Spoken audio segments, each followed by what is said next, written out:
오늘 전할 하나님의 말씀은 요한일서 5장 1절부터 5절까지의 말씀, 세상을 이기는 믿음이라고 하는 그런 제목을 가지고 하나님의 말씀을 전하도록 하겠습니다. 먼저 좀 양해 드릴 것은 지난주에 그 하반부 부분이 이제 녹화가 되지 않았어요. 그래서 그 부분을 좀 이제 다시 한번 이렇게 전해드리고 오늘 본문의 말씀 이렇게 전하도록 이렇게 하겠습니다. 지난주에는 우리가 완전한 사랑은 두려움을 내쫓는다, 이런 제목을 가지고 이제 하나님의 말씀을 이렇게 전했습니다. 우리 이제 요한일서 4장 17절 말씀 한번 보시도록 하겠습니다. 4장 17절. 이 점에서 우리의 사랑이 완전하게 되었나니 이것은 우리가 심판날에 담대함을 가지게 하려 함이라. 이는 그분께서 어떠하신 것 같이 우리도 이 세상에서 그러하기 때문이라. 여기서 이 점에서 이렇게 시작을 하고 있습니다. 이 점에서라고 하는 말은 우리가 예수님을 하나님의 아들로 믿을 때 성령 하나님께서 이제 우리 안에 이제 내주를 하시게 됩니다. 그리고 우리가 믿음이 점점 이렇게 성장해 가면서 이제 하나님의 사랑을 깊이 알게 되고 이렇게 믿으면서 이제 반대로 우리가 적극적으로 하나님의 안에 거하는 그런 선택을 하게 되는 그런 삶을 이제 살아가게 됩니다. 그러할 때 이 하나님의 사랑이 우리 안에서 완전하게 된다, 이렇게 말씀을 하고 있어요. 하나님의 사랑이 일방적으로 끝나는 것이 아니라 우리가 하나님의 사랑에 대해서 이렇게 반응을 함을 통해서 그 사랑이 우리 안에서 완전하게 된다, 이렇게 말씀을 하고 있는 것입니다. 그래서 이 완전한 사랑이 이제 두려움을 이제 내쫓는다, 이렇게 얘기를 하고 있습니다. 심판날에 하나님께서 심판하실 그날에 이 완전한 사랑이 우리를 이제 두려움을 담대함을 이제 갖게 해준다, 이렇게 얘기를 해주고 있고요. 그리고 또 이 완전한 사랑이 이 땅의 삶을 살아갈 때 우리가 예수님과 같은 모습으로 예수님의 성품을 닮아가는 모습으로 살아갈 수 있도록 해준다, 이런 내용을 17절 말씀에서 우리에게 알려주고 있습니다. 18절 말씀을 보시면 사랑에는 결코 두려움이 없고 완전한 사랑은 두려움을 내쫓나니 이는 두려움에 고통이 있기 때문이라. 두려워하는 자는 사랑 안에서 완전하게 되지 못하였느니라. 성경에 보면은 장래에 이제 심판이 있다는 내용을 우리에게 말해주고 있습니다. 심판날, 장래의 날에 대해서 혹시 두려움을 갖고 계십니까? 18절 말씀에 보시면 이 두려움과 사랑은 함께 공존할 수 없다, 이렇게 얘기를 해주고 있습니다. 만약에 심판날에 두려움이 혹시 있다면 하나님께서 우리에게 부어주신 사랑이 있는가 하는 것을 우리는 점검해 보아야 할 필요성이 있다고 하는 말씀입니다. 히브리서 9장 27절 말씀에 보면 한 번 죽는 것은 사람들에게 정하신 것이요 이것 뒤에는 심판이 있다, 얘기를 해주고 있습니다. 사람은 죽음으로 끝나는 것이 아니에요. 죽음 뒤에는 반드시 하나님의 엄중한 심판이 있다. 우리가 심판이 있는 것을 알고 이 땅의 삶을 살아가는 것과 심판이 없다고 생각을 하고 이 땅의 삶을 살아가는 것은 완전히 틀린 것입니다. 우리 각자는 이제 하나님 앞에 대면할 날, 그날을 반드시 올 것이며 거기에서 우리의 영원한 운명이 이제 갈라지게 된다, 이렇게 얘기를 해주고 있습니다. 엄밀한 의미에서 보면 우리 그리스도인들에게는 심판의 두려움에서 자유한 사람들이에요. 그렇지 않습니까? 그럼에도 불구하고 우리가 두려움이 있다고 하는 것은 하나님의 사랑이 일방적인 사랑으로 머물러 있는 겁니다. 내가 하나님의 사랑을 선택하지 아니하고 하나님의 사랑만 그냥 내 안에 머물러 있는 경우가 이제 그런 경우예요. 그래서 사도 요한은 우리가 이제 하나님께서 우리를 향해서 가지신 이 사랑을 잘 알고 믿어야 하고 우리 안에 완전한 사랑을 가져야 된다 하는 것을 우리에게 말씀을 해주고 있는 것입니다. 그래서 이 완전한 사랑은 두려움을 내쫓는다, 이렇게 얘기를 해주고 있는 것입니다. 19절 20절 말씀 한번 보시도록 하겠습니다. 19절 20절. 우리가 그분을 사랑함은 그분께서 먼저 우리를 사랑하셨기 때문이라. 어떤 사람이 나는 하나님을 사랑하노라 하고 자기 형제를 미워하면 그는 거짓말하는 자니 자기가 본 자기 형제를 사랑하지 아니하는 자가 어찌 자기가 보지 못한 하나님을 사랑할 수 있으리요, 이렇게 기록하고 있습니다. 우리가 보이지 않는 하나님을 사랑할 수 있는 것은 하나님께서 우리를 먼저 찾아와 주시고 사랑해 주셨기 때문에 우리가 하나님을 사랑할 수 있게 되었다, 이렇게 얘기를 해주고 있습니다. 그렇다면 하나님께서 왜 우리를 사랑해 주셨을까요? 사랑해 주신 이유가 이제 무엇인가 하는 것입니다. 하나님께서 우리를 사랑하신 궁극적인 목적은 이 땅에서 우리가 예수 그리스도의 형상을 닮아가도록 하기 위해서 이제 우리를 이제 사랑해 주신 것입니다. 단지 죄 사함 받고 지옥에 가지 않는 것, 이것이 최종 목적이 아니에요. 우리가 이 땅의 삶을 살면서 예수님의 형상대로 이제 변화가 이루어지고 그것을 통해서 하나님께 영광을 돌리는 것, 그것을 위해서 하나님께서 우리를 먼저 사랑해 주셨다, 이렇게 말씀하고 있는 것입니다. 그래서 하나님께서는 우리 구원받은 사람들에게 1차적인 명령으로 형제 사랑을 실천하라, 이렇게 말씀을 하고 있는 거예요. 하나님을 사랑하노라 하면서 눈에 보이는 형제를 미워하면 거짓말쟁이다. 예. 하나님을 사랑하는 것이 아니다, 이렇게 우리에게 말하고 있는 것입니다. 성경 기록을 살펴보면 절대 이론적이지 않습니다. 관념적인 것이 아니에요. 이론이라고 하는 레일과 이 적용이라고 하는 레일이 이렇게 함께 가면서 그 위에 사랑이라고 하는 이 기관차가 이제 움직이게 되는 것입니다. 성경에 대한 해박한 지식을 이렇게 갖고 있으면서 적용을 하지 않음으로 말미암아 유익을 얻지 못하는 사람들이 대단히 이제 많이 있습니다. 21절 말씀 보시도록 하겠습니다. 21절. 하나님을 사랑하는 자는 또한 자기 형제를 사랑하라는 이 명령을 우리가 그분께 받았느니라. 형제 사랑의 이 문제, 이것은 선택의 문제가 아니라 반드시 해야 될 것을 우리에게 명령하고 있습니다. 그리스도인들은 이 형제 사랑을 자신의 삶 속에서 이렇게 드러내야 돼요. 예. 군대에서 이게 명령 불복종, 이것은 중대한 범죄로 이렇게 다스린다, 이렇게 말씀을 드렸습니다. 전시에는 사형이에요. 하나님께서는 우리 그리스도인들에게 형제 사랑을 명령으로 주신 거예요. 명령. 하나님은 절대로 헛된 말을 하시는 분이 아니시죠. 예. 한 번 하신 말은 반드시 이제 지키시는 그러한 분이십니다. 하나님께서는 이상한 방식으로 이제 하나님을 사랑하라, 이렇게 얘기를 하지 않고 있어요. 하나님은 보이지 않는 하나님을 사랑할 때에는 이 보이는 형제 사랑을 통해서 하나님을 사랑하라, 이제 우리에게 이제 명령하고 이제 계시는 것입니다. 나중에 우리가 하늘나라에 가면 세 가지 일로 인해서 우리가 깜짝 놀랄 일이 발생한다, 이렇게 말씀을 드렸습니다. 첫 번째는 이제 와서는 안 될 사람이 천국에 와 있다고 하는 사실, 그 사실을 보고 우리는 깜짝 놀랄 거예요. 두 번째 놀랄 것은 반드시 와야 되는데 반드시 천국에 와야 될 사람이 이제 오지 않은 모습을 보고서 깜짝 놀라는 일이 이제 발생하게 될 것입니다. 세 번째는 나 자신으로 인해서 깜짝 놀란다는 거예요. 내가 천국에 와 있다는 그 사실로 깜짝 놀랄 거예요. 또 어떤 사람은 천국이 아니라 지옥에 와 있다고 하는 사실, 그 사실로 인해서 깜짝 놀랄 수도 있다고 하는 사실입니다. 이 땅의 삶을 살면서 하나님을 열심히 믿었는데 종착지에 가보니까 지옥이라면 얼마나 황당하겠어요. 얼마나 놀랐겠습니까? 하나님께서는 이 땅의 삶을 이렇게 살아가면서 형제 사랑을 통해서 각자의 삶을 이제 평가하시겠다, 이렇게 말씀을 하고 있습니다. 원수된 형제를 사랑하는 자에게 가장 높은 평가를 주시겠다고 이렇게 말씀하고 있습니다. 왜 그렇습니까? 예수님께서 그렇게 사셨기 때문에 그래요. 내 마음에 드는 사람만 사랑한 사람은 가장 낮은 평가를 받을 거예요. 왜 그렇습니까? 주님께서 그렇게 살지 않았기 때문에 그렇습니다. 이상으로 이제 4장의 말씀까지 다 마쳤고요. 근데 오늘은 이제 5장을 이제 들어가게 되는데 5장은 요한일서의 가장 마지막 장에 해당되는 부분입니다. 어떻게 보면 요한일서의 결론 부분이 된다. 지금까지는 이제 우리에게 하나님께서 이제 선물을 주셨는데 단품 선물을 주셨어요. 단품.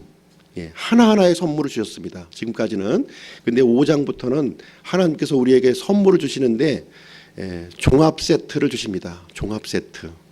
선물 다 받아보셨죠? 이 4장까지는 그냥 하나의 단품의 선물을 주셨다면 이제 5장 말씀에서는 하나님께서 우리에게 종합 선물 세트를 주시는구나 이렇게 보시면서 보시면 되겠습니다. 요한일서 5장 1절로부터 5절 세상을 이기는 믿음에 대해서 살펴볼 텐데요. 먼저 요한일서 1장부터 4장까지의 말씀, 이제 처음 오신 분도 이제 계시기 때문에 4장까지의 말씀을 한번 요약 정리를 좀 먼저 해드리도록 하겠습니다. 생명이라고 하는 것은 대단히 신비한 겁니다. 그렇지 않습니까? 생명이 있다는 거 이제 어떻게 알 수 있어요? 우리가 숨을 쉬고 움직이고 자라나고 번식하는 그런 특성을 우리가 이제 갖고 있습니다. 하나님의 생명에 대해도 마찬가지예요. 하나님의 생명도 이게 하나님의 생명이 들어가게 되면 숨쉬고 움직이고 자라나고 번식하는 일이 이제 발생을 한다고 하는 사실입니다. 그래서 사도 요한은 사람들이 하나님의 생명을 이제 가져야 된다 하는 내용을 우리에게 말씀해주고 있는 것입니다. 하나님의 생명이 없다면 겉으로 볼 때는 살아있는 것처럼 보이지만 실상은 죽어있는 것이다 이렇게 얘기를 하고 있는 거예요. 그래서 하나님은 사랑이시기 때문에 자신의 생명을 사람들에게 이렇게 나눠주기를 이제 원하신다고 하는 사실입니다. 그래서 그 일을 위해서 아들 하나님을 이제 구원자로 이제 이 세상에 이제 보내셨다고 하는 사실이에요. 그것도 원수된 사람들을 위해서 아들 하나님을 십자가에서 희생 헌물로 이제 죽음으로 이렇게 보내주셨어요. 바로 그 십자가의 사랑을 통해서 하나님의 사랑이 온 세상에 이렇게 나타나게 되었다. 우리에게 말씀을 해주고 있는 것입니다.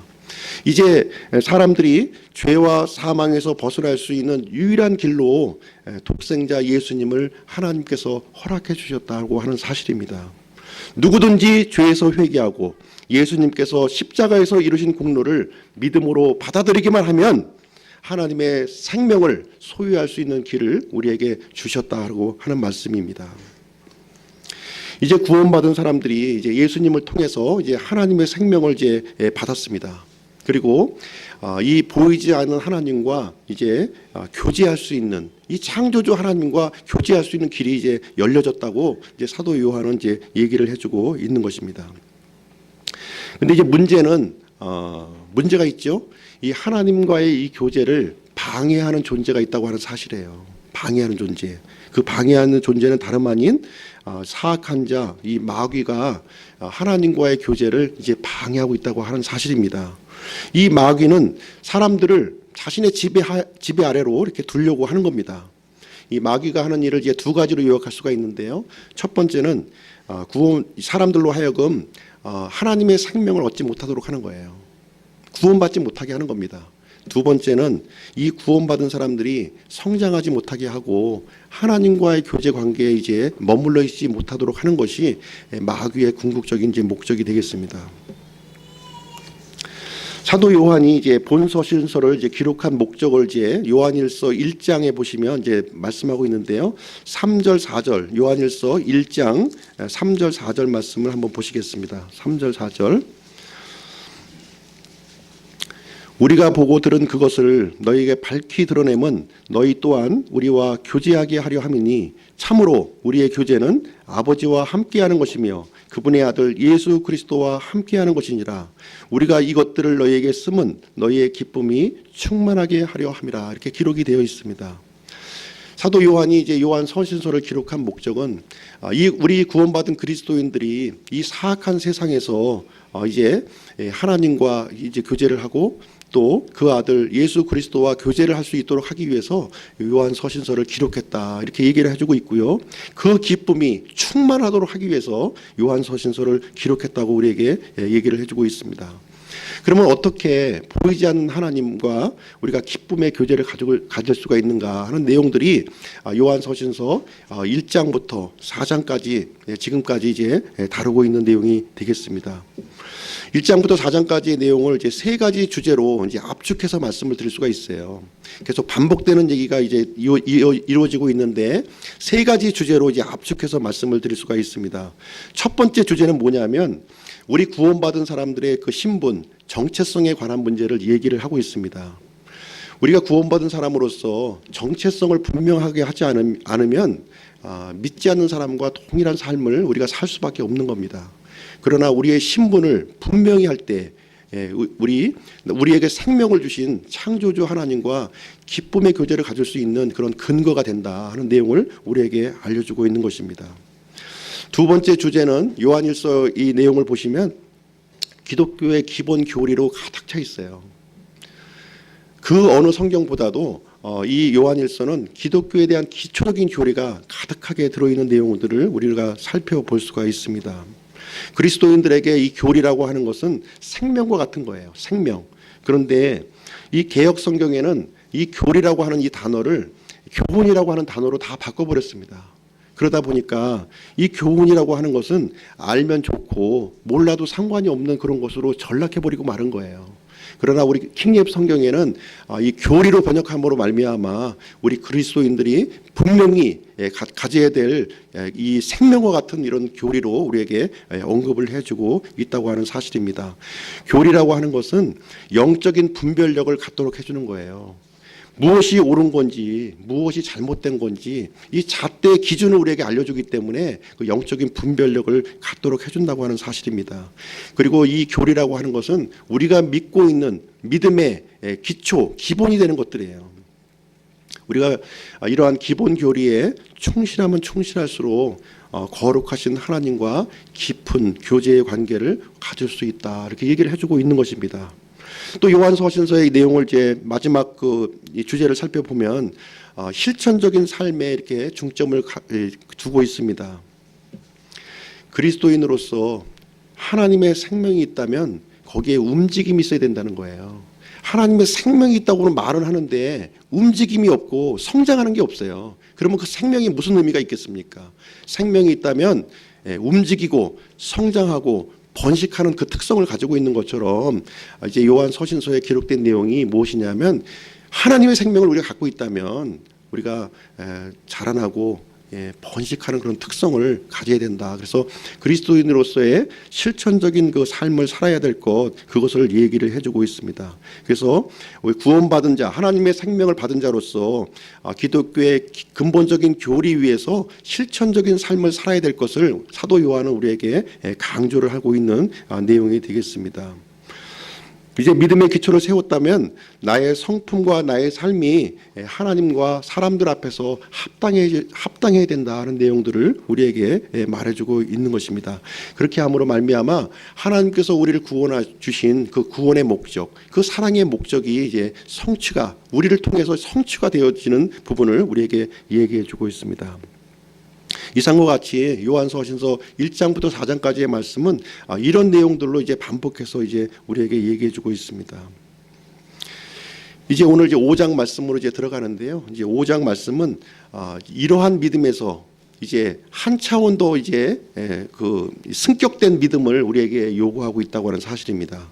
세상을 이기는 믿음이라는 이제 내용을 사도 요한은 우리에게 알려주기를 원하시는 건데요. 세상을 이기는 믿음, 이 믿음을 한번 갖기를 원하십니까? 오늘 말씀 잘 들으시면 세상을 이기는 믿음을 우리가 가질 수 있다. 이것을 이제 제가 말씀드리겠습니다. 요한일서 5장 1절 말씀 한번 보겠습니다.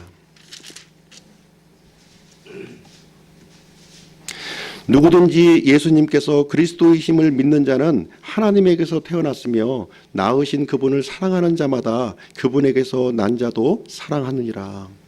1절 말씀을 보시면 구원받은 사람의 세 가지 특성을 얘기해주고 있어요. 구원받은 사람의 세 가지 특성, 그것은 무엇이냐면 첫 번째, 하나님에게서 태어난 자라고 하는 사실입니다. 두 번째는 예수님께서 그리스도이심을 믿는 사람이에요. 세 번째는 하나님에게서 난 자를 사랑하는 사람이다. 이렇게 해서 구원받은 사람의 세 가지 특성을 이제 얘기를 해주고 있는데, 첫 번째 구원받은 사람은 하나님에게서 태어난 사람이라고 하는 사실입니다. 하나님의 생명이 없이는 애초부터 세상을 이기는 것이 불가능해요. 그렇지 않습니까? 우리는 허물과 범법으로 이제 죽어있던 그런 사람들이었어요. 하나님과 단절되었고 하나님과 상관이 없는 그러한 존재였습니다. 오히려 세상과 동화되어서 하나님을 대적했던 그런 사람들이었다, 이렇게 얘기를 해주고 있습니다. 그러나 이제 하나님에게서 출생함으로 말미암아 이제 새로운 신분이 되었다는 거예요. 새로운 신분. 고린도후서 5장 17절에 보면 누구든지 그리스도 안에 있으면 새로운 창조물이라 옛 것들은 지나갔으니 보라 모든 것이 새롭게 되었도다, 이렇게 얘기를 해주고 있습니다. 우리가 예수님을 우리가 구원자로 믿는 순간 우리가 새로운 창조물이 되었다고 하는 사실이에요. 하나님의 생명을 받게 되었고 하나님의 성품을 우리가 소유하게 되었다. 본질적으로 예전과 전혀 다른 그런 모습으로 이제 바뀌었다고 얘기를 해주고 있는 것입니다. 이제 예수님으로 말미암아서 이제 마귀의 지배에서 이렇게 구출된 신분이 되었다고 얘기를 해주고 있는 것입니다. 이제 구원받은 사람들, 하나님에게서 태어난 사람들은 더 이상 예전 것에 애착을 두시면 안 돼요. 옛 생활, 옛 것에 더 이상 미련을 둘 필요가 없습니다. 새로운 신분이 되었는데 예전 것을 계속 이렇게 우리가 할 필요가 없다고 하는 사실입니다. 새로운 생명을 받은 사람들은 이제 새로운 삶에 우리가 초점을 맞춰야 된다 하는 것을 우리에게 얘기해 주고 있는 것입니다. 구원받은 사람은 두 번째, 예수님께서 그리스도이심을 믿는 사람들이에요. 예수님께서 그리스도이시다. 예수님이 역사적으로 실존하신 분이라고 믿는 거예요. 예수님이 역사적으로 2000년 전에 오신 분입니다. 그런데 이것만 알면 곤란해요. 이것만 한 단계 더 나가야 돼요. 예수님이 하나님의 아들로 오신 것을 또 믿어야 됩니다.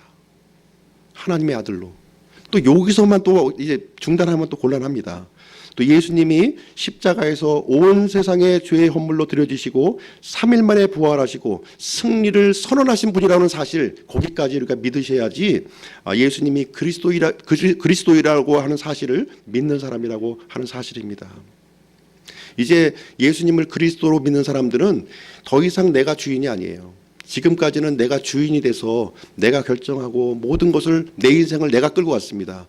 그러나 예수님을 그리스도인으로 믿는 사람이라고 하는 것은 이제 예수님이 나의 주인이시요 내 인생을 예수님께서 이끌고 가신다 하는 것을 믿는 사람이다 하는 것을 우리에게 알려주고 있는 것입니다. 세 번째로 구원받은 사람은 하나님께로서 태어난 사람을 이제 사랑하는 사람들이에요. 놀라운 특징을 이제 가지고 있는데요. 사랑이라고 하는 것은 억지로 이루어지는 것이 아닙니다. 억지로 내가 한번 사랑해야지 이루어지는 것이 아니에요. 어떻게 사랑이 이루어지냐면 동일한 출생을 경험하고 동일한 믿음을 확인할 때 사랑하는 일이 이제 발생한다 하는 사실입니다. 같은 아버지, 같은 구원자를 통해서 새로운 창조물이 된 경험을 한 사람들은 서로 사랑하는 그런 특징을 이제 갖게 된다 하는 내용을 얘기를 해주고 있는 것입니다. 이 자리에 보면은 이제 다양한 사람들이 모였어요. 전부 어떻게 보면은 이제 함께 있기가 좀 어려운 사람들로 사실 모였습니다. 그러함에도 불구하고 공통점이 있다는 거예요. 공통점. 이 자리에 모인 공통점이 있다는 거예요. 같은 아버지로부터 생명을 우리가 받았다고 하는 사실입니다. 그죠? 같은 구원자 예수 그리스도를 믿는 그 믿음이 있다고 하는 사실이에요. 그러한 믿음과 경험을 우리가 같이 공유하기 때문에 난생 처음 봤지만 그것을 확인하는 순간 그 형제요 그 자매를 사랑하는 일이 우리에게 생겨난다 하는 내용을 우리에게 알려주고 있는 것입니다. 그래서 우리가 승리하는 믿음을 갖기 위해서 1절은 기초적인 신분, 그것을 우리에게 알려주고 있는 것입니다. 2절 말씀 한번 보시도록 하겠습니다. 2절, 우리가 하나님을 사랑하고 그분의 명령들을 지킬 때에 이로써 우리가 하나님의 자녀들을 사랑하는 줄 아나니. 우리가 세상을 이기는 자가 되기 위해서 여기 보시면 세 가지 준비사항을 우리에게 알려주고 있어요. 세 가지 준비사항. 첫 번째, 하나님을 사랑하고, 두 번째, 그분의 명령을 지키고, 세 번째, 하나님의 자녀를 사랑하는 겁니다. 이거 세상을 이기는 믿음 했더니 뭐 총칼 들고 싸우라고 하는 줄 알았더니 이게 전혀 뭐 엉뚱한 얘기를 한다고 이렇게 생각하시는 분들이 있는데, 우리가 세상을 이기는 자가 되기 위해서는 세상이 할 수 없는 일을 우리 그리스도인들이 하는 것을 얘기하는 겁니다. 세상이 전혀 할 수 없었던 그 일을 우리 그리스도인들이 한다는 거예요.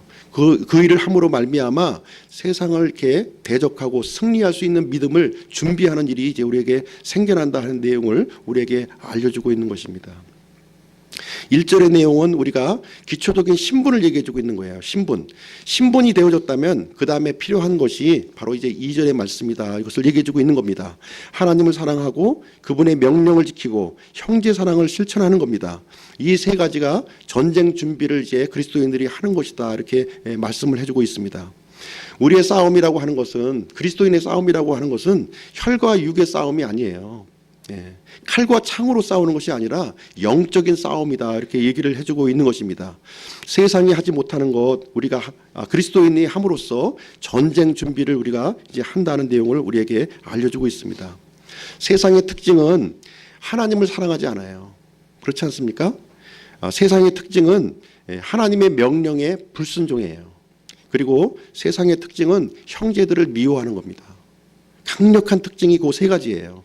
하나님을 사랑하지 않고 하나님의 명령에 불순종하며 형제를 미워하는 특징이 바로 세상 가운데 있다. 세상의 정체가 거기에 있는 겁니다. 이런 물질적인 이런 것을 찾으려고 하는 것이 아니라 그 속에 이제 담겨져 있는 그 사악함이 바로 이제 세상이다. 우리에게 얘기를 해주고 있는 것입니다.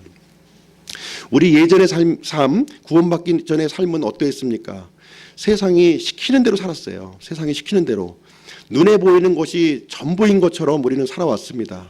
그런데 그 눈에 보이는 것 안에 이면을 이렇게 살펴보니까 그 안에는 하나님을 대적함이 있고 이렇게 하나님을 이렇게 미워하는 그러한 것들이 그 속에 숨어 있는 것을 우리는 살펴볼 수가 있는 것입니다.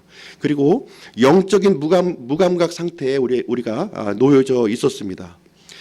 그리고 이제 하나님에 대해서 적대적인 감정, 이런 감정들을 우리가 갖고 이제 살아왔습니다. 이 세상이 눈에 보이는 세상이 우리에게 행복을 주는 것처럼 우리는 이제 바라보았습니다. 장밋빛 이 성공이 우리에게 주는 것처럼 바라보았는데 그 세상이 주는 그 결과를 살펴보니까 끊임없는 경쟁과 불신, 다툼으로 얼룩져 있는 그 모습을 우리는 살펴볼 수 있습니다. 이제 우리 하나님의 생명을 가진 사람들은 이제 세상이 결코 할 수 없었던 그 일을 실천해 나간다고 하는 사실입니다. 하나님의 생명과 더불어서 이제 하나님을 사랑하고 하나님의 명령에 순종하고 형제 사랑을 실천함으로 말미암아 우리 믿음의 연합 전선을 이렇게 펼쳐 나가는 거예요. 좀 더 이제 구체적으로 이제 살펴볼 텐데요. 3절 말씀을 한번 보겠습니다. 3절 말씀.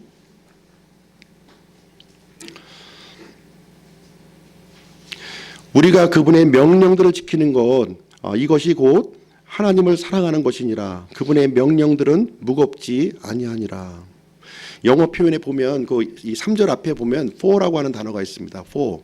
왜냐하면 이렇게 이제 시작하고 있는 것인데요. 2절 말씀의 내용을 이제 부연적으로 이제 보충해서 이제 설명해주고 있는 내용이라고 이렇게 보시면 되겠습니다. 그분의 명령을 지키는 것, 예수님의 명령을 지키는 것이 곧 하나님을 사랑하는 것이다. 이렇게 얘기를 해주고 있습니다. 그럼 이제 궁금하죠? 그분의 명령이 무엇이냐? 그분의 명령. 그분의 명령에 대해서 잠깐 말씀을 드리도록 하겠습니다.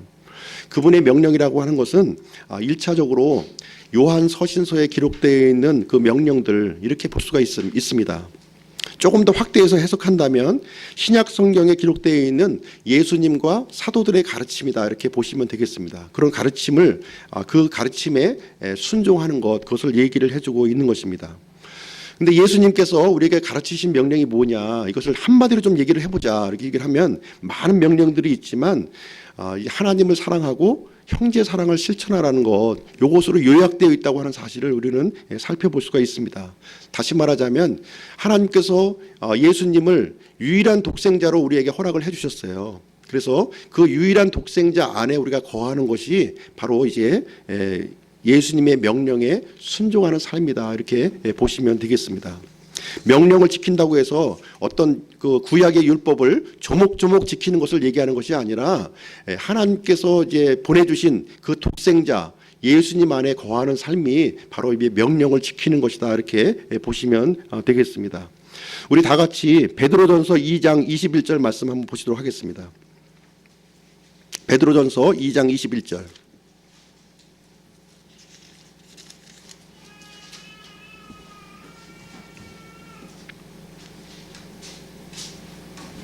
베드로전서 2장 21절 제가 읽어드릴게요. 참으로 너희가 심지어 그 일을 위해 부르심을 받았나니 그리스도께서도 우리를 위해 고난을 당하심으로 우리에게 본을 남기사 너희가 자신의 발자취를 따라오게 하셨느니라. 예수님께서는 이제 막연하게 우리에게 명령을 하신 것이 아니라 먼저 본을 남기셨다고 그랬어요. 본을, 이그젬플을 남겨주시고 그리고 자신의 발자취를 따라오도록 이렇게 해주셨다. 예수님께서는 본인은 가만히 앉아 있으면서 이거 해라 저거 해라 하고 지시하신 것이 아니라 본인이 친히 우리 그 믿는 사람들의 본되는 삶을 이렇게 살아가시고 그 발자취를 따라오도록 이렇게 해주셨다고 하는 사실입니다. 신약 성경의 명령들을 이렇게 쭉 살펴보시면 이 하나님의 사랑을 우리를 통해서 세상에 비치는 역할을 하라 이렇게 요약을 할 수가 있는 것입니다. 예를 들면 하나님이 태양이시라면 우리가 거울이 되어서 하나님의 그 사랑을 이게 반사하는 그런 역할을 하는 것으로 이렇게 요약해서 말씀을 드릴 수가 있습니다. 예수님의 명령을 지킨다 이렇게 말씀을 하니까 굉장히 무겁게 생각을 하시는 분이 있어요. 구약의 율법을 이렇게 지키는 것처럼 이렇게 생각하시는 분이 있는데 명령의 본질이라고 하는 것은 억압을 위해서 우리에게 주신 것이 아닙니다. 하나님께서 우리에게 명령을 주셨을 때에는 억압하고 제한하기 위해서 우리 명령을 주신 것이 아니라 원래의 목적은 보호를 하기 위해서 보호를 하시기 위해서 우리에게 명령을 주신 거예요. 그래서 하나님의 명령은 본질적으로 옳은 것이고 우리의 안전을 위해서 주신 것이다 하는 그 생각을 갖는 것이 대단히 중요합니다. 마태복음 11장 말씀 한번 보시겠습니다. 마태복음 11장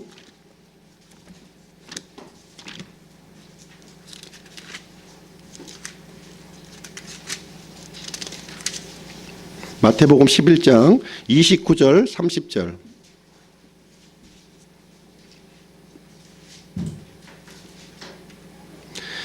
나는 마음이 온유하고 겸손하니 너희 위에 내 멍에를 메고 내게 배우라. 그리하면 너희가 너희 혼을 위한 안식을 찾으리니 내 멍에는 쉽고 내 짐은 가벼우니라 하시니라. 여기 보시면 예수님의 멍에는 쉽고 예수님의 짐은 가볍다 이렇게 얘기를 해주고 있습니다.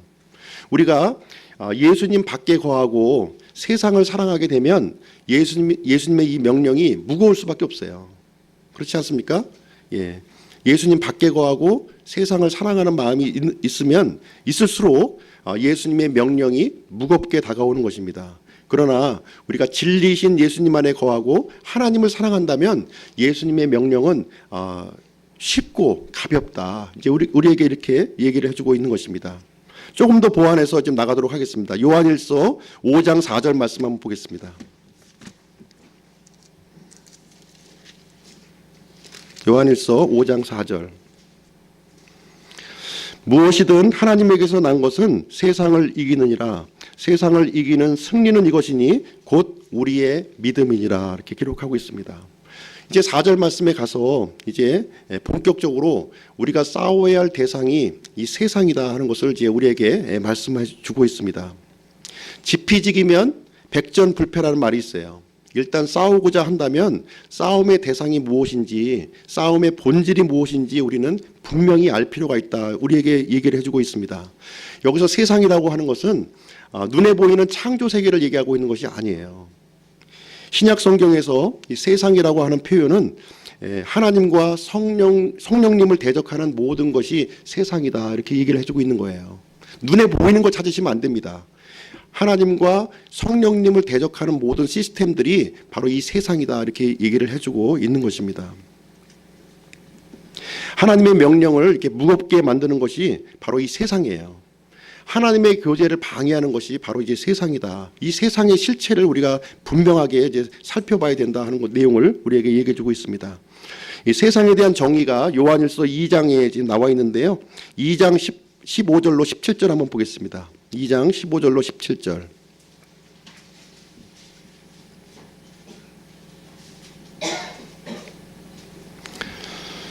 세상이나 세상에 있는 것들을 사랑하지 말라. 어떤 사람이 세상을 사랑하면 아버지의 사랑이 그 속에 있지 아니하니 세상에 있는 모든 것, 즉 육신의 정욕과 안목의 정욕과 인생의 자랑은 아버지에게서 나지 아니하고 세상에서 나느니라. 세상도 그것의 정욕도 사라지되 오직 하나님의 뜻을 행하는 자는 영원토록 거하느니라. 여기에 보시면 하나님의 사랑이 이렇게 깊어지면 깊어질수록 세상은 작아지는 거예요. 반면에 세상에 대한 사랑이 이렇게 많아지면 많아질수록 하나님이 이제 줄어드는 겁니다. 이 서로 반대되는 그 현상이 있다는 거예요. 하나님을 사랑하면 세상의 사랑이 이제 없어지는 것이고, 세상을 사랑하면 하나님의 사랑이 없어지는 이런 그 대치되는 상황에 놓여 있다, 이렇게 보시면 되겠습니다. 우리 구원받은 사람들은 세상 편에 서 있는 것이 아니라 하나님 편에 서 있다고 하는 사실을 분명히 우리는 이해할 필요가 있다고 하는 사실입니다. 세상이 이제 우리의 적이라는 사실이에요. 세상이 우리의 적이다, 이렇게 보시면 되고요. 이 세상이라고 하는 것은 하나님을 대적하고 하나님의 불순종하고 형제를 미워하는 일들이 이제 우리의 적이라고 하는 사실입니다. 우리가 이제 그 드라마라든가 이제 영화를 이제 많이 이제 보게 되는데요. 저 같은 경우도 이제 드라마를 좀 이제 좋아하는데, 사실 이제 좀 줄이려고 하는데, 드라마를 보시면은 그 안에 이제 세상이 있는 거예요. 그 아름다운 남녀의 사랑을 얘기하면서 그 안에 하나님을 대적하는 사악한 것들이 숨어 있다고 하는 사실입니다. 이 자녀가 이제 부모의 뜻을 어기고 이제 가출을 하잖아요. 가출하는 모습을 통해서 부모를 불순종하고 하나님을 대적하는 그 마음이 그 속에 들어있다는 거예요. 이 드라마를 통해서 이 세상의 사악한 것들을 우리에게, 이 영화를 통해서 우리에게 심어주고 있다고 하는 사실을 우리는 살펴볼 수가 있는 것입니다. 그 세상의 실체를 우리가 분명하게 이제 봐야 되는 것이죠. 그래서 사도 요한이 이제 우리에게 권면하는 바는 뭐냐면, 하나님 편에 분명하게 서 있으라는 겁니다. 하나님을 이렇게 대적하고 하나님의 뜻을 이렇게 불순종하고 형제를 미워하는 쪽에 그 실체를 우리가 분명하게 살펴서 하나님 편에 우리가 서 있어야 될 것을 우리에게 얘기를 해주고 있는 것입니다. 그렇다면 어떻게 우리가 세상을 이길 수 있는가? 이제 세상을 이길 수 있는 이제 방법이 이제 필요한데, 해결책을 한번 보도록 하겠습니다. 4절 말씀 보시겠습니다. 5장 4절. 무엇이든 하나님에게서 난 것은 세상을 이기느니라. 세상을 이기는 승리는 이것이니 곧 우리의 믿음이니라. 이렇게 기록하고 있습니다.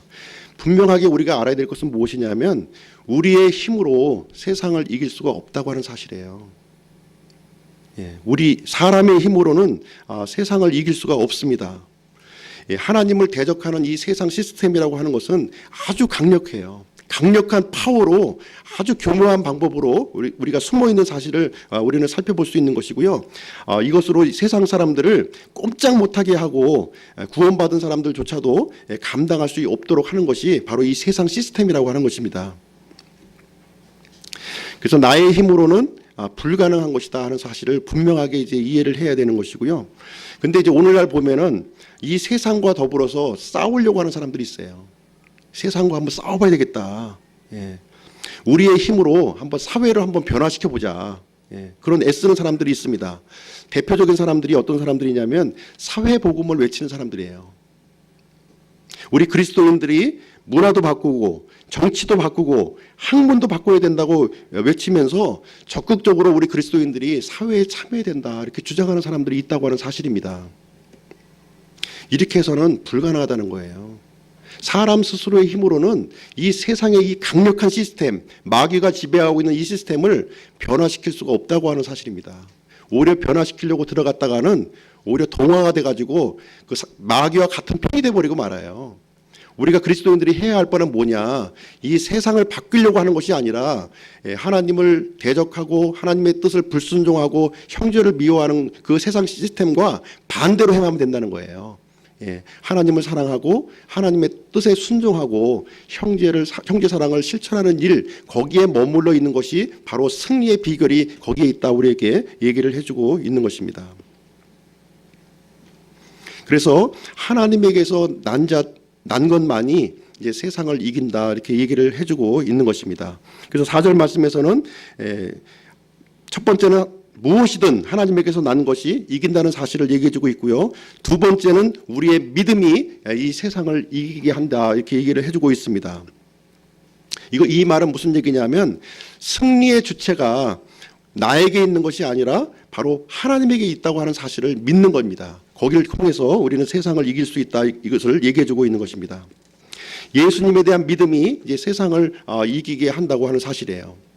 이 사실만 믿기만 하면 너무나도 단순하고 거예요. 그렇지 않습니까? 나는 연약하고 나는 무기력하고 나는 절망 상태에 있음에도 불구하고 능력의 주체이신 예수님께 요청만 하기만 하면 세상을 이길 수 있는 그 믿음을 갖게 되는 것이다. 우리에게 얘기를 해주고 있는 것입니다. 단순히 우리의 능력의 주체 되신 예수님께 헬프미 요청만 하면 그 능력의 주님께서 세상을 우리로 하여금 이기게 해주신다 하는 내용이 되겠습니다. 빌립보서 4장 7절 말씀에 보면 모든 이해를 뛰어넘는 하나님의 평강이 그리스도 예수님을 통해 너희 마음과 생각을 지키시리라 이렇게 말씀하고 있습니다. 우리의 연약함 가운데 그분의 강하심에 의지하는 것이 바로 승리의 비결이다. 우리에게 얘기를 해주고 있는 것입니다. 요한일서 5장 5절 말씀 한번 더 보시겠습니다. 요한일서 5장 5절. 예수님께서 하나님의 아들이심을 믿는 자가 아니면 누가 세상을 이기는 자냐? 누가 세상을 이기는 자입니까?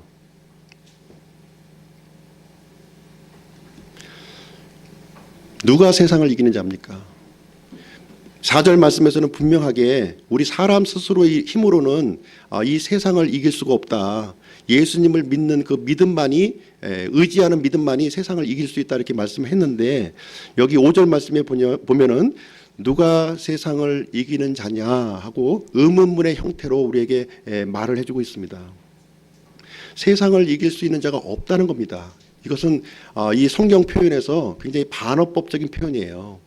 세상을 이길 수 있는 자가 없다. 그러함에도 불구하고 세상을 이기는 자가 있다고 하는 사실입니다.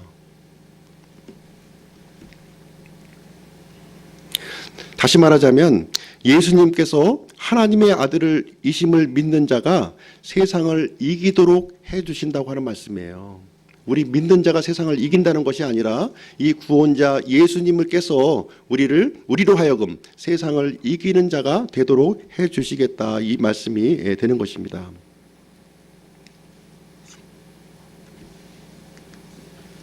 그래서 긍정문의 형태가 아니라 이제 의문문의 형태로 이제 기록되어 있다고 하는 사실 여기를 이제 분명하게 이해할 필요가 있습니다. 예수님이 이제 세상을 이기셨다고 하는 사실 이제 분명히 알고 계시죠? 예수님은 승리를 선언하셨고 세상을 승리하셨습니다. 그럼 이제 예수님께서 세상을 이기신 방법을 제가 한번 말씀을 드리도록 하겠습니다. 예수님께서 과연 어떻게 세상을 이기셨는가 하는 내용을 이제 말씀드리겠습니다. 예수님은 이제 아들 하나님으로서 사람의 몸을 입고 이 땅에 오셨어요. 이 땅에 오셔서 하신 일이 있습니다. 하신 일이 있는데 그것은 무엇이냐면 아버지 하나님을 사랑하는 일이었어요. 아버지 하나님을 사랑했습니다. 이 땅의 삶을 사는 동안에 아버지 하나님을 사랑하는 그 실천을 이렇게 하셨다고 이렇게 말씀을 하고 있습니다. 두 번째는 예수님께서 이 땅에 오셔서 하신 일이 하나님께서 이 예수님에게 부여해 주신 이 하나님의 뜻을 온전하게 수행하는 그러한 삶을 살아가셨습니다. 예. 하나님의 뜻을 온전하게 수행하는 그러한 삶을 이제 하셨다. 어느 정도까지 순종하셨냐면 십자가에서 죽으시기까지 순종하셨습니다. 세 번째는 예수님께서 형제 사랑의 실천을 우리에게 보여주셨어요. 형제 사랑의 실천 어떻게 보여주셨냐면 요한복음 15장 말씀해 보시면 친구를 위해 자기 생명을 내놓는 것보다 더 큰 사랑이 없다 이렇게 말씀하시면서 자신의 생명을 친구를 위해서 이렇게 내놓는 그러한 형제 사랑을 실천하셨습니다. 예수님께서는 세상이 할 수 없는 것 하나님을 사랑하지 않았고요. 하나님의 말씀에 불순종했고요. 형제를 미워했던 그 세상에 들어오셔서 하나님을 사랑하셨으며 하나님의 뜻을 온전하게 순종하셨으며 그리고 자신의 목숨을 이렇게 내어놓으심으로 말미암아 형제 사랑을 이렇게 실천하셨다고 이렇게 기록하셨습니다. 그것을 통해서 이 세상을 이겼다고 이렇게 얘기를 하고 있는 거예요. 마찬가지 방식으로 우리 구원받는 사람도 그와 같은 방식으로 이 세상을 이길 수 있다고 우리에게 말씀을 해주고 있는 것입니다. 세상과 싸운다고 하니까 칼 들고 창 들고 헬스클럽 가서 뭐 이렇게 바디빌딩하고 하는 것이 아니라 하나님을 사랑하고 말씀을 내 삶 가운데 순종하고 형제 사랑을 실천하는 것들 통해서 세상을 이기는 믿음을 우리가 가질 수 있다고 하는 것을 얘기해 주고 있는 것입니다. 그래서 누가 세상을 이기는 자냐, 이제 성경에서 우리에게 말씀을 해주고 있는 것입니다. 그래서 우리는 예수님 안에 이제 거하기만 하면 되는 거예요. 이미 승리를 선포하신 이 예수님 안에 우리가 거할 때에 이제 우리는 승리하게 되는 것입니다. 빌립보서 3장 21절 말씀에 보면 모든 것을 자기에게 복종시키실 때 사용하는 능력을 발휘하사 우리의 천한 몸을 변화시켜 자신의 영광스러운 몸과 같게 만드실 것이라고 우리에게 약속을 해주고 있는 것입니다. 우리는 예수님 편에 속해 있기만 하면 안전하고 승리가 보장된 싸움을 싸우는 것이다, 이렇게 얘기를 하고 있습니다. 그리고 나중에 승리한 이후에 예수님과 함께 승리의 전리품을 함께 나눌 수 있게 된다, 이렇게 말씀을 해주고 있는 것입니다. 세상을 이기는 자가 이제 되기를 원하십니까? 이제 예수님 편에 서 있기만 하면 돼요. 예수님 편에 서 있는다고 하는 것은 믿음 가운데 거하고 있으면 되는 겁니다. 우리가 예전에 연합군과 이렇게 이 싸움을 우리가 이 세계 대전을 보게 되면 어느 편에 속하느냐가 이제 굉장히 중요한 거예요. 내가 어느 편에 어느 상대편에 속하느냐에 따라서 내가 전쟁에 이길 수도 있고 질 수도 있는 거예요. 내가 꼭 총칼을 가지고 싸워서 문제가 아니라 내가 승리한 전투에 참여하면 승리자가 되는 겁니다. 그렇지 않습니까? 그러나 실패한 전투에 들어가면 실패한 자가 되는 거예요. 예수님께서는 세상을 이기시고 승리한 전투를 하셨습니다. 그러니까 그 승리하신 예수님 안에 우리가 속하는 선택만 하면 우리는 승리자가 된다, 이 내용을 우리에게 얘기를 해주고 있는 것입니다. 그래서 사실상 우리 그리스도인들은 싸우지 않고서 승리하는 복을 누릴 수 있는 그러한 길을 예수님께서는 우리에게 마련해주고 있는 것입니다. 하나님께서는 이렇게 이기는 자에게, 이기는 믿음을 가진 자에게 특권과 보상을 또 이렇게 준비해 주고 계세요. 사실 우리 싸운 것도 없는데 예수님 안에 이제 거하는 믿음만 가졌다는 그 선택만으로 인해서 하나님께서는 우리에게 특권과 보상을 또 이렇게 약속을 해 주셨습니다. 이스라엘 민족에 대해서 잠깐 이제 말씀을 드릴 텐데요. 이스라엘 민족은 400년간 이집트 종살이로 이렇게 살았어요. 그리고 이제 모세의 인도로 이제 홍해를 건너서 40년간 이 광야 생활을 또 했습니다. 그리고 40년이 끝난 후에는 여호수아의 그 인도를 통해서 이제 가나안 땅에 이렇게 들어가서 정복 전쟁을 이렇게 수행을 했습니다. 이집트의 이 세 가지 삶을 통해서 이제 우리는 우리 사람의 삶을 대비해서 이제 말씀을 드릴 수가 있습니다. 이집트의 삶은 구원받기 전에 삶을 얘기하고 있는 거예요. 마귀에게 지배받고 있는 그 삶을 얘기하고 있는 것입니다. 마귀에게 종살이하는 삶을 얘기하는 겁니다. 그리고 광야에서 삶을 얘기하는 것은 무엇이냐면 이제 구원은 받았을 때 육신적인 삶을 사는 것을 얘기하는 겁니다. 구원은 받았지만 믿음의 삶을 사는 것이 아니라 눈에 보이는 것을 따라서 이렇게 살아가는 삶이 이제 바로 광야의 삶이 되는 겁니다. 그리고 이제 가나안 땅에서 들어가는 이 삶이라고 하는 것은 성령을 따라서 살아가는 삶을 얘기하는 거예요. 이제 물질을 보지 않고 하나님의 약속의 말씀을 들고서 이제 가나안 땅을 이제 약속의 땅에 들어가서 거주하는 그러한 삶을 이제 살아가는 것을 얘기해주고 있습니다. 이제 우리가 승리하는 믿음을 갖는다고 하는 것은 바로 이제 가나안 땅에 이제 거주하고 있는 것을 얘기하고 있는 것입니다. 영적인 삶을 살아가는 거예요. 하나님의 말씀을 쫓아서 하나님의 약속을 쫓아서 이렇게 살아가는 삶, 그 삶을 살아갈 때는 하나님께서 우리에게 보상과 특권을 우리에게 약속해 주셨다고 하는 사실입니다. 가나안 땅에 들어갔던 이스라엘 민족들에게 그 땅을 약속 지분으로 다 나누어 줬습니다. 각 지파별로. 그런 것처럼 예수님 안에 우리가 거하는 믿음의 삶에 거할 때 하나님께서 우리에게 약속해 주신 영원한 유업이 있지 않습니까? 예수님과 함께 우리에게 주시고자 하는 그 상속 유업을 나눠 주시겠다, 이렇게 약속을 해 주시고 있는 거예요. 구원받은 사람들이 예수 그리스도 밖에서 이렇게 거하게 되면 실패하는 삶을 살 수밖에 없는 것이고, 예수님 안에 거하는 삶의 선택을 할 때에는 하나님께서는 우리에게 모든 상속 유업을 우리에게 보상으로 주시겠다고 이렇게 약속을 해주시고 있는 것입니다. 이러한 사람들이 바로 이 세상을 이기는 믿음을 이렇게 소유한 사람이라고 우리에게 말씀을 해주고 있는 것입니다. 결론을 내리도록 하겠습니다. 우리가 세상을 이기는 자가 되기 위해서는 먼저 하나님의 생명으로 태어나는 일이 이제 있어야 돼요. 하나님의 생명으로 태어나지 않으면 세상을 이길 수 있는 그런 자격이 없는 겁니다. 두 번째는 세상을 이기는 믿음을 갖기 위해서는 그 하나님의 생명이 자라나야 돼요. 어린아이가 이제 그 싸움을 할 수가 없잖아요. 싸움은 장성한 자의 거예요. 장성한 자. 내 스스로 이 구원자를 이제 선택해서 이제 살아가는 그 믿음을 이제 소유한 사람이 장성한 믿음을 이제 가진 사람입니다. 세 번째는 하나님께서 우리에게 주신 이 믿음을 통해서 우리가 이제 승리하는 삶을 살 수가 있다고 하는 거예요. 이제 우리 구원받고 성장한 사람들은 이제 하나님께 기도를 할 수가 있잖아요. 기도를 해서 어려울 때, 힘들 때 하나님 도와주세요 했을 때 하나님께서는 우리의 어려움을 아시고 우리 기도에 응답을 해주시겠다고 이렇게 말씀을 해주신 것입니다.